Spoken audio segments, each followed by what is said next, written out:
مساء الخير وأهلا بكم إلى حلقة جديدة من واشنطن أونلاين. رفض مجلس النواب الأمريكي مشروع قرار قدمه النائب الجمهوري مات جيتس يقترح سحب القوات الأمريكية من شمال شرق سوريا. فما هي أبعاد هذا الموقف في الكونغرس الأمريكي؟ هذا ما نبحثه في الملف الأول. نبحث هذه الموضوعات وأكثر مع ضيوفي لهذه الحلقة، وهما السيدة كارولاين روز الباحثة في معهد نيو لاينز تنضم إلينا من واشنطن. ابقوا معنا لمتابعة الحلقة. وأبدأ هذه الحلقة مع ضيفتي السيدة كارولاين روز تنضم إلينا من واشنطن. أهلا وسهلا بك سيدة كارولاين.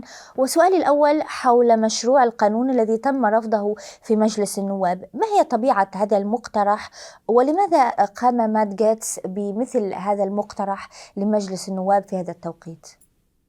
Of course, Matt Gaetz is a Republican from Florida in the House of Representatives, and he introduced this initiative, a War Powers Act, to not only challenge U.S. force projection inside of Syria, but he also mentioned that this was part of a broader effort to examine and reassess U.S. force posture in across the international community eventually, and he signaled this, winding up in Ukraine, really trying to turn back the dial on U.S. assistance and support for the Ukrainian forces.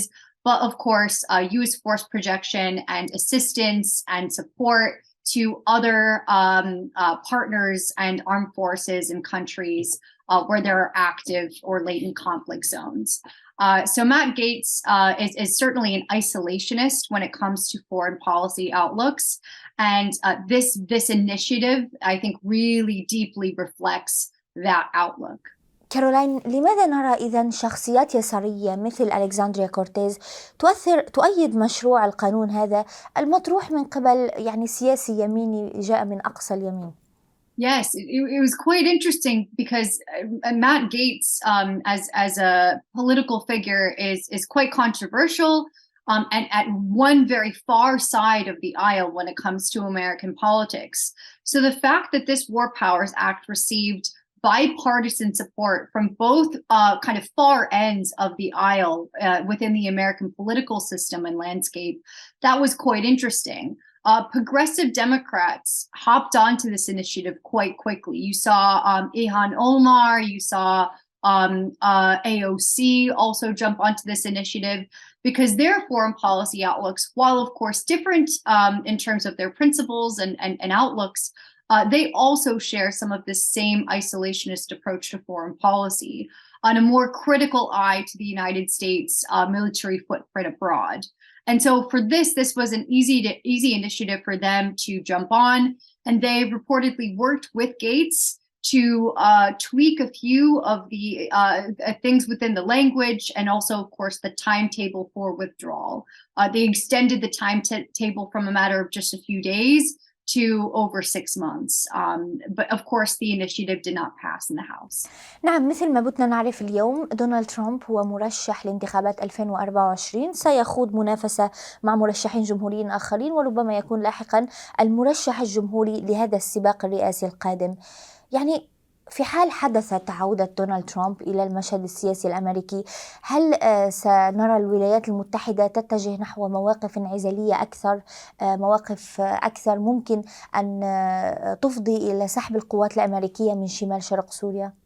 I think it's certainly possible. I would say if there were to be a revived Trump administration, I would expect that these sorts of withdrawals would happen from the executive branch rather than the legislative branch, given that we have a track record within the Trump administration that shows that the administration, particularly within the White House, did not fully consider the spectrum of options within Northeast Syria and did not value American presence in the Northeast. Of course, there was the Turkish attacks that happened that caused the Trump administration to pull further U.S. forces out. And then, of course, Trump has also hinted at allowing oil companies to redevelop a number of the facilities in the Northeast and leave that to companies like Shell or Exxon. So I think it's entirely possible, but I think it would be sourced from the executive branch rather than the legislative branch if the Trump administration were to come back. ما هو التأثير المحتمل للانسحاب الأمريكي من شمال سوريا يعني في حال حدث اليوم أو حدث بعد سنوات؟ I think it could heavily affect the regional geopolitics and security landscape. With the United States withdrawing from the Northeast, that pulls a quite influential hedge against Iran-backed influence in the country, as well as, of course, the Syrian regime, and a major obstacle in the way of Turkish incursions and attacks in the Northeast Syria. So I think that we would see a sudden flurry of regional powers trying to piece together whatever they can with the Northeast, try and either work directly with the AANES or through or sometimes over the AANES to ensure that they can wield as much influence as possible. I also think that ISIS enclaves will take advantage of this, given that the SDF will be pulled extremely thin. And we could see a wave of resurged attacks from ISIS cells that are dormant throughout the region. So I think that the security picture, it does not bode well if the United States conducts a sudden withdrawal from Northeast Syria. That being said, I think that a withdrawal certainly is in the cards in the long term. The United States, its force projection cannot remain in Northeast Syria forever. Right now, we have the capacity of about 900 forces in the area, and it's likely to dwindle over time. But in terms of a withdrawal in a matter of just a few days, or even in 6 months, I think that we could see some destabilizing conditions if the U.S. forces withdrew suddenly. ما مدى احتمالية سيطرة الأفكار الانعزالية في السياسات الخارجية على السياسات الأمريكية في المستقبل القريب؟ يعني سواء التواجد في شمال شرق سوريا أو ملف آخر مثل ملف الدعم المقدم لأوكرانيا.